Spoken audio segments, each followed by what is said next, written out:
This is my new fridge. It's a Bosch 800 series fridge and freezer unit. Task at hand today, I need to connect it to the water line in the wall to allow the water dispenser and ice maker to work. Now when I purchased the fridge, there was a promotion and it came with this 10-foot long ice maker connector. It's braided steel line.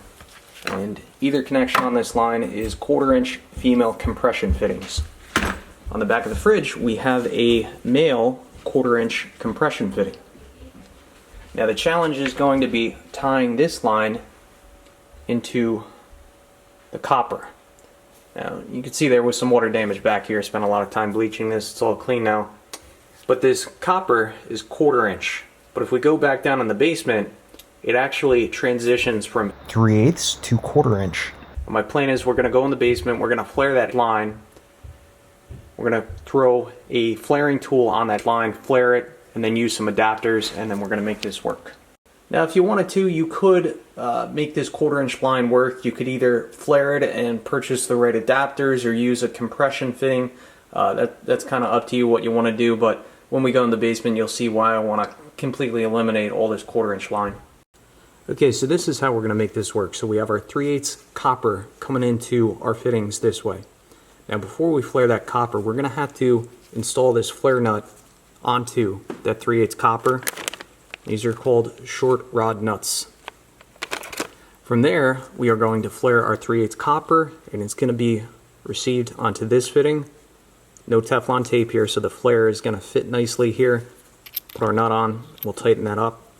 Now this coupling, or union, this is a union. This is 3/8-inch FL, which stands for flare, by 1/4-inch MIP, and MIP stands for male iron pipe.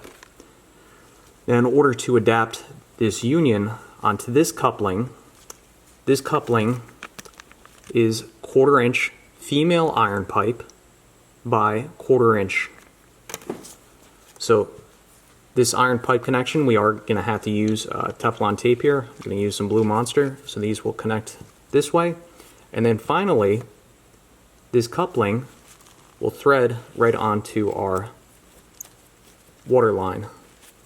So that's how we're going to make this all work. Now a quick note about this union and coupling. Both of these are lead free. And that's really important because these are water lines. We don't want to be using brass that contains high amounts of lead. Lead. So if we look at the packaging here, these were purchased from Home Depot. Lowe's didn't carry these. Lowe's dropped the ball here, but these are NSF 61 and 372 certified. So that's really important. Now the only thing that isn't NSF certified is this short rod nut, but this doesn't matter because it's not going to be in direct contact with the water.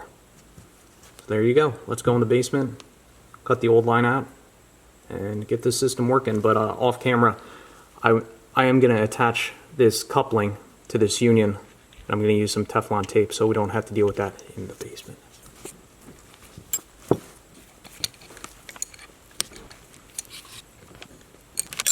Well folks, this is what we're looking at here. So I have my shutoff valve here. It reduces, this might be 1/2 inch, and we go to 3/8. And then if you look to the right of the 3/8, we have this connection. Like somebody pinched the 3/8, inserted the 1/4-inch line, and then just soldered this. And I'm not really a huge fan of that connection. I mean, it's been fine for the past 30 years, but I'd like to do away with this. What we're going to do, we're going to cut this 3/8-inch line right about here, slide our nut on, and then we're going to flare that 3/8 copper. Let's get started. Okay, I have a rag ready to catch some drips. So first we got to cut this 3/8 copper. For that, I'm using this low profile pipe cutter. Just want to apply a little bit of pressure to that screw. Give it a couple twists. Tighten it up. A few twists. Don't want to go too fast.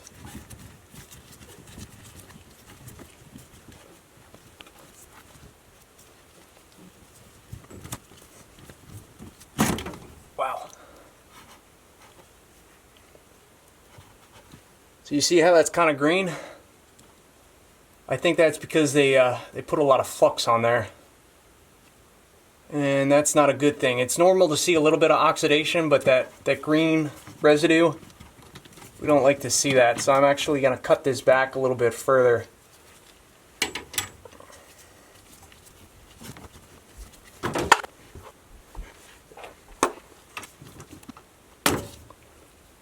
Okay. And I'm just looking at the inside of this copper line, and I see that there's no more green residue right here, so I'm feeling confident that we are in a clean spot. Next, I'm going to take my deburring tool, and we're going to deburr the inside edge. And we will flush out the line before we connect it to the fridge. But that fridge does have a filter, so if there's anything that we aren't able to flush out, that filter will catch all these little bits of residue. Very important, we're going to put our flare nut onto the copper now. And we're going to flare this, put our coupler on, and life will be good. So here's the jaws for our flaring tool. Of course, we want to pick the right hole, so we're looking for 3/8. That's 3/8 right there. And we want this copper to be proud of the face of this flaring tool by about 1/8 inch.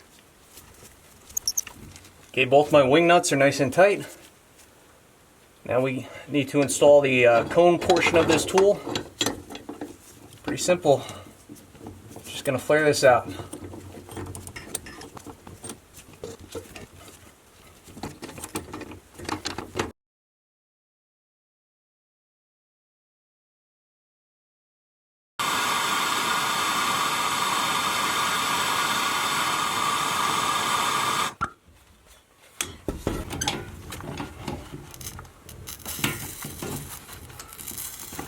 There we go. That baby's hot.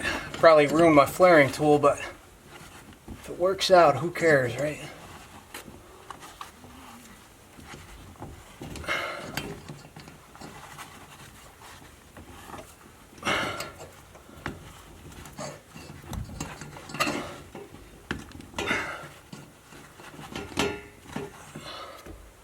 Sucker's hot.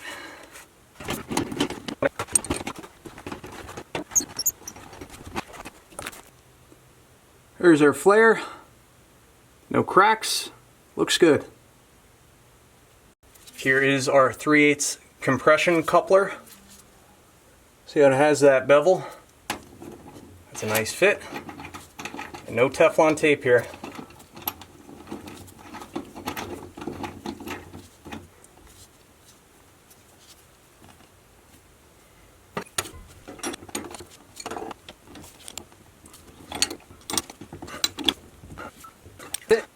Oh, did I get this old crusty 1/4 inch copper line out of here?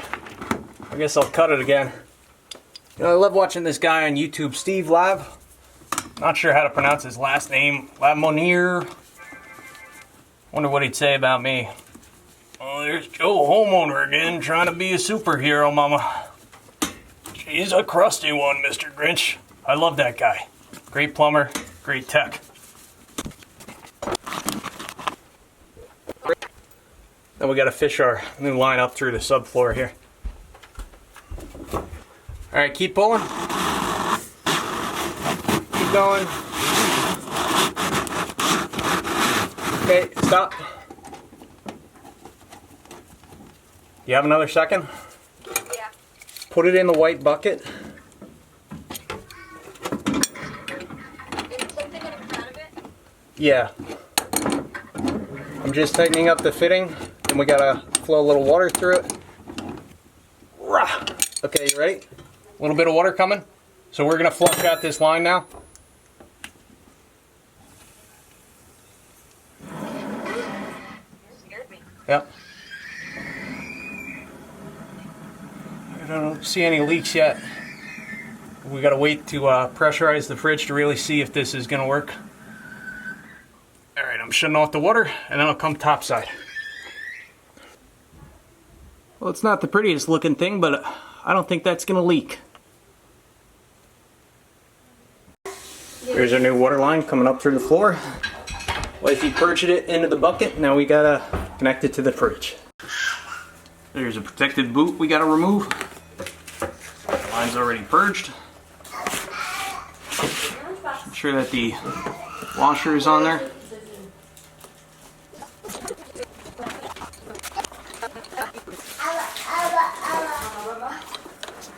Good and tight. Alright, let's try and plug this in. You asking me? Okay. Just plug the fridge in. It's normal for the alarm to go off when you first plug these in because I think it's sensing that the temperature is too warm. Guess I probably should hit the on button, but before we mess around with the fridge, we have power going to it. I want to go in the basement and turn on the water line, and we'll check for leaks before we insert it back into its cavity. All right, let's turn on the water valve. Hopefully no leaks.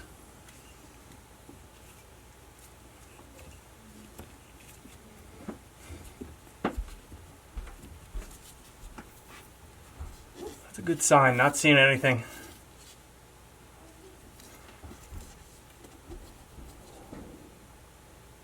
Looks good. And I will check this again, probably sometime tonight, just in case we miss something. Let's go up into the fridge, see if we got water in the door. Fridge connection. Good. No leaks. Alright, first test.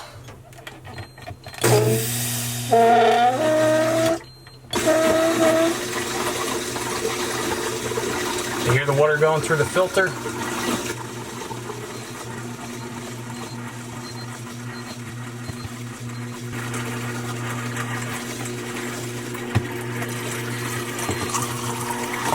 And we have water.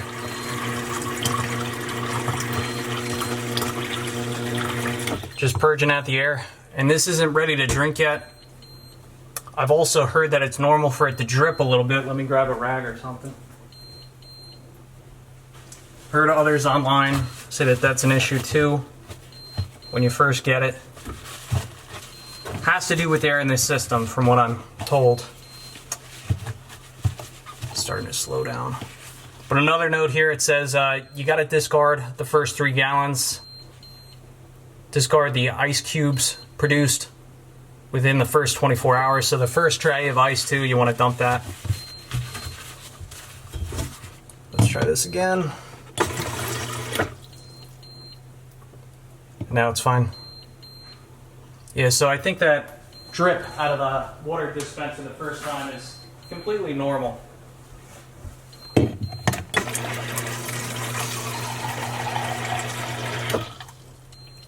So another thing too, when I first plugged this in, this alarm was going off. And I was a little worried because I couldn't adjust any of the settings. But I think that alarm was going off to warn you that, hey, you know, your fridge and freezer are above the set point. So what you have to do is hit alarm off, which I've already done that, and then you can go into your settings and do whatever you need to do. I think the recommendation is to set the freezer to 0 degrees and the fridge to 37, which that's how it comes programmed from the factory. So let's see if there's any more drips. There were a few more. Really should probably drain out 3 gallons like it says, but I gotta go to work here shortly, so just gonna have to wait till later. But that's it. I'm gonna do a full review on this fridge in the future, but I'd like to thank you for watching. Leave links for the tools I used in today's video, and as always, I will catch you on the next one.